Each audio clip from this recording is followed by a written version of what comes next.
So today's vlog is the investor's guide to permits and avoiding permit problems with the town. Experience is the best teacher. And through all the houses we've done over the last 5 years, I've learned a lot of lessons the hard way. One of those reasons is why I opened up Captain Permit. A, I had so many issues getting my own permits done because the architect and expediting space is just an absolute disaster. B, I want other investors out there to know what to look for, because as the towns get more and more difficult with things, it's harder to get hung up. Now listen, I'm not the guy that's running out there saying get a permit for everything. I'm not. I understand that permits are time and permits are money. And in certain places, you have to get permits, you can't avoid it.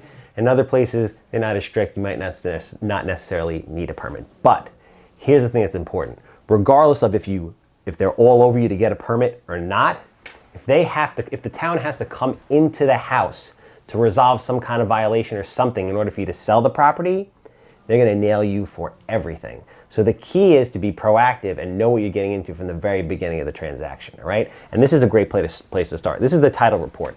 Every time you get a title report, investors, I suggest that you get a violations and CO municipal search. And during those things, you're gonna see, are there violations, are there not violations?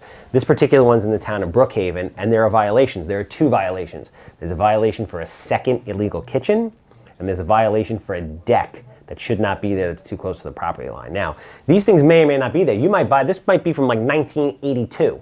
But the point is, when you go to sell this property, this is gonna pop up in the same way it popped up when you bought the property, and they're gonna have to be resolved.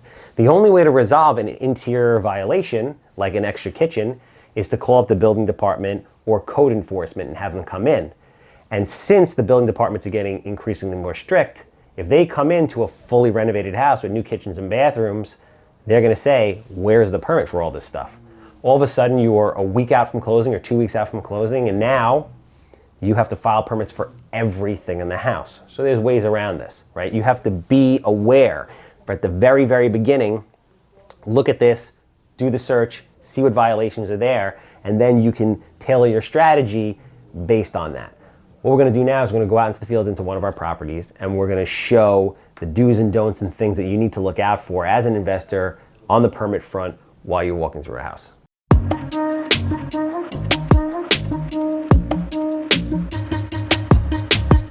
Investors, we're gonna go through the house, different parts, we're gonna show you different things to look out for.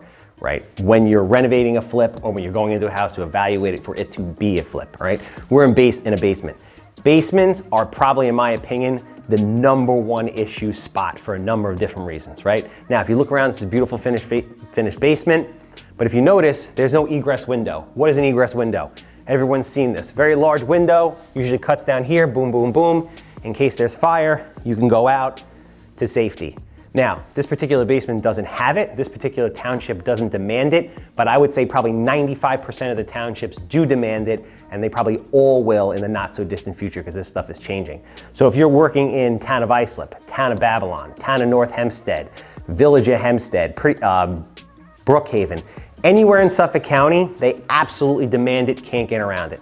Town of Hempstead, if it's finished storage space, you can get away with it, but very few and far between, and who knows for how much longer. So make sure that when you build these things, or if there's a violation in a house and the town has to come in, if this is Brookhaven and they come in here, they're gonna say, we're not removing your violation, you need an egress window.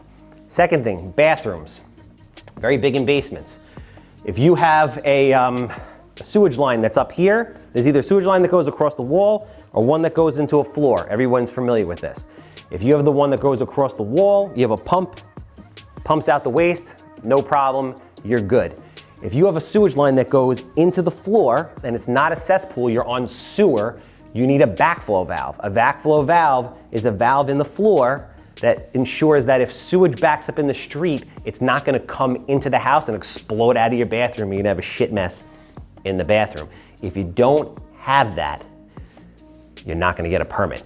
Third and final thing to look out for in basements, ceiling height, right? You have to make sure you have 6'8" to the ceiling, 6'4" to the beam. If you don't have it, you're not gonna get the permit, you're gonna be forced to get a state variance. That takes time and there's no guarantees that you're gonna get it. So that's basement permits, issues to look out for. Let's go upstairs and check out the rest of the house. Another big thing, we're in a garage. Now obviously this is an unfinished garage, it's a regular garage. But let's pretend for a second that this garage was finished.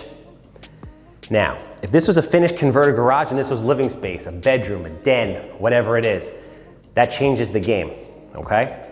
You need to have a combined 15-yard side yard setback in order to maintain, if you don't have a permit, for a garage that was converted. What the hell does that mean?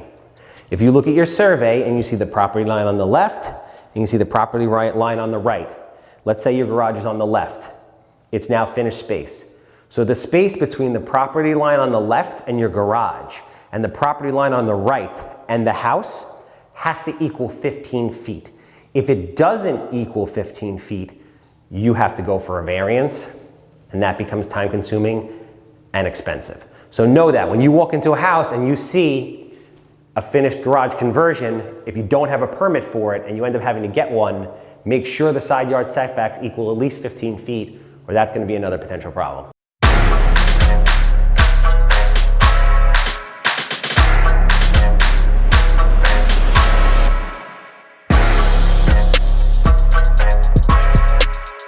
Now we're on the second floor of this beautiful two-story house with a basement. Things to watch out for up here. All right, let's say this was a Cape. Cape traditionally had the Capey rooms. It was attic space, right? In certain townships, if you finish that attic space, like here, you'll need a permit. If you have a Cape that has a partial dormer on it or a full dormer, you'll need a permit. Now, back in the day, those permits came in phases. They did shell dormers, which was just the shell itself. Then they had the finished inside space with a bathroom. A lot of times when you get these things, you'll look up on the CO search and it'll say shell dormer. It needs to stay finished in a lot of cases, because if it doesn't, you don't have a permit for that. You're gonna have to legalize the interior space, which includes the bathroom. This is obviously additional time and additional cost. So make sure you have a full CC for a dormer with a bathroom if it has it, so you know you're in the clear. Obviously, if you have any questions, you can always reach out to the Captain Permit. We've done more houses in the fix and flip and permit space than anybody. We know all the pitfalls. We've gotten in trouble more than anybody else out there. Give us a call. Mike's on the phone. We have a great, robust staff. Our turnaround times are faster than anybody. 516-513-8838. And obviously, if you like this video and you want to keep them coming, please click the subscribe button. I appreciate it. Have a good day.